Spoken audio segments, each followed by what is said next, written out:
اللہ نے ہمیں ایک نماز عطا فرما دی جس کو ہم آج صلاۃ التراویح کہتے ہیں۔ میرے نبی کے زمانے میں اسے قیام اللیل کہا جاتا تھا، اس لیے حضرت عائشہ رضی اللہ تعالیٰ عنہ کی روایت ہے جس سے 8 رکعت والے حضرات استدلال کرتے ہیں کہ رمضان اور غیر رمضان میں اس کو امام بخاری نے قیام اللیل کا ہی عنوان دیا ہے۔ آپ نے 11 رکعت سے زیادہ نماز نہیں پڑھی۔ ایک ضعیف روایت میں ہے کہ آپ نے 3 دن پڑھائی نماز، یہ تو صحیح روایت ہے۔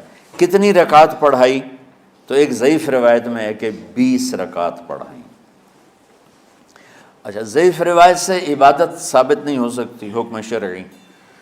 تو جب حضرت عمر رضی اللہ تعالیٰ عنہ نے سب کو، اب میرے نبی کے دور میں 3 دن کے بعد آپ تو آئے نہیں کہ کہیں فرض نہ ہو جائے، تو صحابہ اپنے طور پر قرآن سنتے تھے ٹولیوں میں۔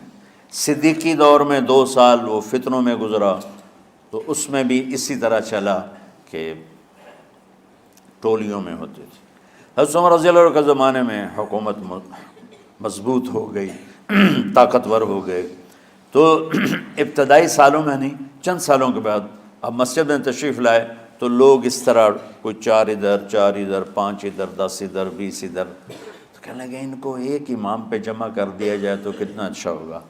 تو آپ نے سب کو اکٹھا کیا اور ابی بن کعب رضی اللہ تعالیٰ عنہ کو امام بنایا اور سب کو ایک نماز پہ جمع کر کے 20 رکعت کا حکم عطا فرمایا۔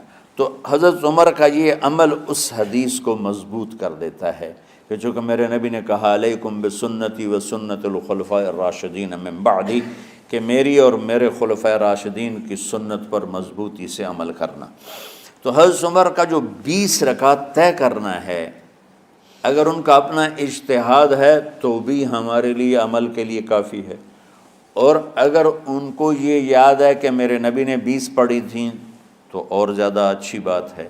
لیکن بہرحال جو 8 پڑھتا ہے ہمارا اس پہ بھی کوئی اعتراض نہیں، چونکہ وہ بھی حدیث کے ساتھ بات کرتا ہے، اور باقی پوری امت 20 پڑھتی ہے، ان پر بھی اعتراض نہیں۔ میں ایک جگہ سے گزر رہا تھا، نماز کا وقت ہو گیا، اہل حدیث کی مسجد تھی، میں وہاں نماز پڑھنے چلا گیا تو ایک بہت بڑا اشتہار لکھا ہوا تھا، 20 تراویح ثابت کرنے والے کو 5 لاکھ روپے انعام۔ کہ 20 تراویح، سینکڑوں سال سے امت کا عمل 20 تراویح آ رہا ہے۔ تراویح کا نام جو پڑھا مجھے یوں لگتا ہے کہ اہل مکہ، یعنی اہل مکہ جو تھے نا، وہ 4 تراویح پڑھ کے ایک طواف کرتے تھے، تو وہ آرام کے لیے ہوتا، ترویحہ آرام، تھوڑی دیر کا آرام۔ تو 4 تراویح کے بعد ایک طواف کرتے تھے، وہ چھوٹا سا طواف 10 منٹ میں ختم ہو جاتا تھا، اور پھر 4 تراویح پڑھتے تھے، پھر طواف کرتے تھے، پھر 4 پڑھتے تھے، پھر طواف کرتے تھے۔ یہ صحابہ کے تھوڑے بعد کے دور کی بات۔ تو مدینے والوں کو پتہ چلا کہ مکے والے تو یہ کرتے ہیں، وہ کہنے لگے اساں کی کریے؟ انہوں نے کہا اسی 40 تراویح پڑھیں گے، 40 رکعت، وہ 40 رکعت پڑھتے تھے۔ تو نوافل میں کوئی سختی نہیں کہ بھائی 8 سے زیادہ نہیں پڑھنی، بدعت ہو جائے گی، اور 20 پڑھنا بدعت ہے، یہ سب جہالت کی بات ہے۔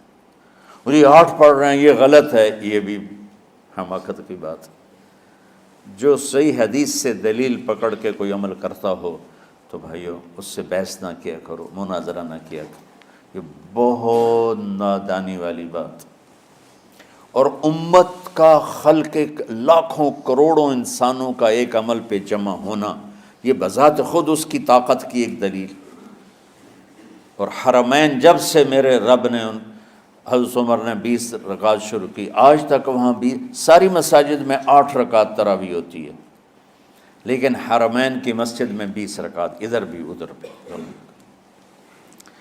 اور یہ جو وہ وہاں ختم قرآن پہ دعا نہیں مانگی جاتی، یہ کس کا عمل ہے؟ حضرت عثمان کا۔ حضرت عثمان نے اپنے دور خلافت میں تراویح پڑھانے والے سے کہا جب قرآن ختم کرو تو دعا کرنا۔ وہ کہنے لگے جی کیا دعا کروں؟ کہ جو تیرے دل میں آیا کرنا۔ تو ختم قرآن کی رات تراویح کی آخری رکعت میں من الجنت والناس کے بعد دعا کے لیے ہاتھ اٹھانا، یہ حضرت عثمان رضی اللہ تعالیٰ عنہ نے اس کو زندہ فرمایا۔ رمضان ماہ سخاوت، آپ کی زکوٰۃ بدلے زندگیاں۔